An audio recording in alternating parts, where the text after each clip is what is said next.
నేనే మిమ్మలను ఓదార్చువాడను. యెషయా గ్రంథము 51వ అధ్యాయము 12వ వచనం.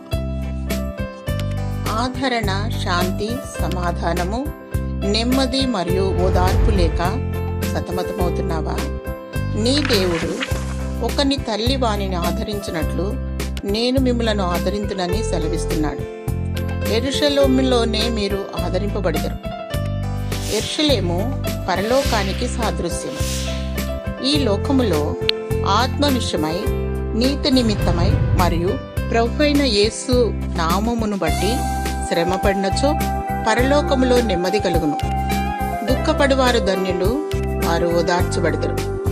నిందను భరిస్తూ, అవమానము మరియు శ్రమలను సహిస్తూ అంతము వరకు తమ సిలువను ఎత్తుకొని ప్రయాణించువాడే పరలోకానికి హక్కుదారుడు. కష్టాలు, సమస్యలు, ఇరుకు, ఇబ్బందులు మరియు నిన్ను కృంగదీసే పరిస్థితులు ఎన్నున్నా అధైర్యపడకుము. నీ దేవుడు మాట తప్పనివాడు. భక్తి విశ్వాసములు కలిగి బుద్ధి కలిగిన కన్యక వలె వధువు గుంపులో ఉండుటకు సిద్ధపడుము. కనురెప్ప పాటున ఎత్తబడదవు.